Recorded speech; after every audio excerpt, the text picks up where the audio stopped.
নমস্কার বন্ধুরা, ভক্তিমূলক কথা চ্যানেলে জানাই আপনাদের স্বাগত। ভারতীয় দর্শন শাস্ত্র এবং বিভিন্ন দেবদেবীর পূজা অর্চনার পদ্ধতি এই চ্যানেলের মূল আলোচনার বিষয়বস্তু।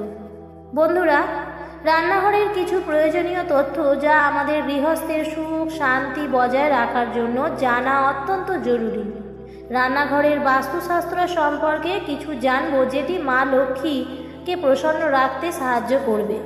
আসুন জেনে নেওয়া যাক। তবে বিস্তারিত আলোচনার আগে আপনি যদি চ্যানেলে নতুন হয়ে থাকেন তাহলে এই ধরনের ভিডিও পাওয়ার জন্য অবশ্যই চ্যানেলটিকে সাবস্ক্রাইব করে রাখবেন এবং ভিডিওটি দেখে ভালো লাগলে ভিডিওটিতে লাইক এবং পারলে আপনজনের মধ্যে শেয়ার করে দেবেন। চলুন বিস্তারিত আলোচনায় প্রবেশ করা যাক।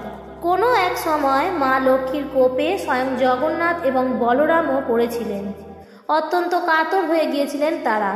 খেতে না পেয়ে তাদের দিন কাটাতে হয়েছিল। জগতের প্রতিপালকেরই যদি এইরকম দুর্ভোগ হয় তাহলে ভাবুন আমাদের মতো সাধারণ মানুষদের অবস্থা কী হতে পারে দেবী লক্ষ্মীকে রুষ্ট করলে।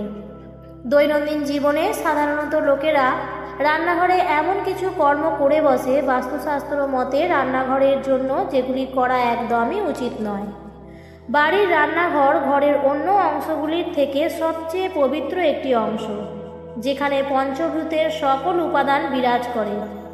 এই কারণে রান্নাঘর বাড়ির বাসিন্দাদের জীবনকেও প্রভাবিত করে সবচেয়ে বেশি। অনেকেই দেখা যায় রান্নাঘরে দেবদেবীর ছবি বা মূর্তি রেখে দেন। এটা করা উচিত নয়। রান্নাঘরে পরিষ্কার পরিচ্ছন্নতা বজায় রাখা সবথেকে জরুরি। তা না হলে দেবদেবী বিশেষ করে মাতা লক্ষ্মী কুপিত হতে পারেন। সংসারে অশান্তি আসতে পারে, অন্যের অভাব দেখা দিতে পারে, আসতে পারে দারিদ্রতা। অনেকেই কেবলমাত্র সারা দিনের শেষে রাতের বেলায় রান্নাঘর পরিষ্কার করেন শুতে যাওয়ার আগে। এটি করা উচিত নয়, কেননা আমাদের অন্নদাত্রী দেবী লক্ষ্মী অপরিচ্ছন্নতা কখনোই সহ্য করতে পারেন না। তাই রান্নাঘরে কাজ করতে গেলে যখনই নোংরা হবে সঙ্গে সঙ্গে পরিষ্কার করে ফেলুন।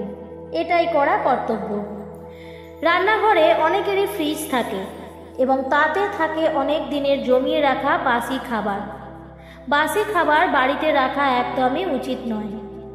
এতে পরিবারের শ্রীহীন দশা আসতে পারে। এটা কিন্তু সাম্প্রতিক সময় খুব বেশি দেখা যায়। অনেকেই রান্না করে ফ্রিজে রেখে দেন। শুধু বাস্তুই নয়, বিজ্ঞানসম্মতভাবেও বাসি খাবার থেকে অসুস্থতা হয়। অনেকেই কাঠের খুন্তি ব্যবহার না করার নির্দেশ দেন।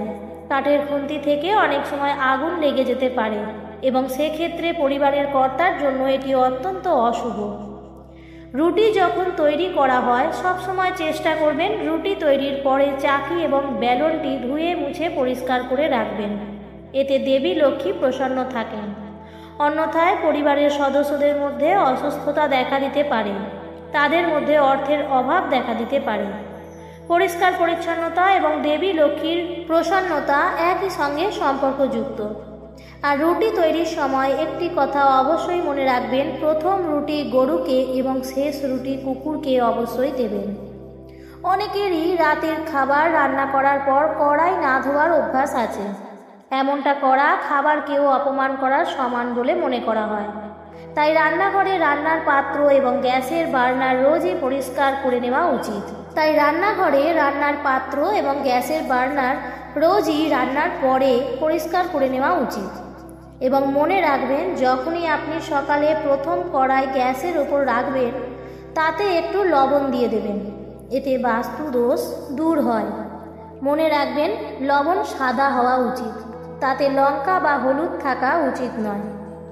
আর কড়াই বা তাওয়া যদি গরম থাকে তার উপর কখনোই জল ঢালা উচিত নয়। এর থেকে যে শব্দ নির্গত হয় তা আপনার জীবনে অনেক অসুবিধার কারণ হয়ে দাঁড়াতে পারে। আজকের ভিডিওটি এই পর্যন্তই। এই ধরনের আরও ভিডিও পাওয়ার জন্য চ্যানেলটিকে অবশ্যই সাবস্ক্রাইব করে ভিডিওটিতে লাইক এবং পারলে আপনজনের মধ্যে শেয়ার করে দেবেন। ধন্যবাদ।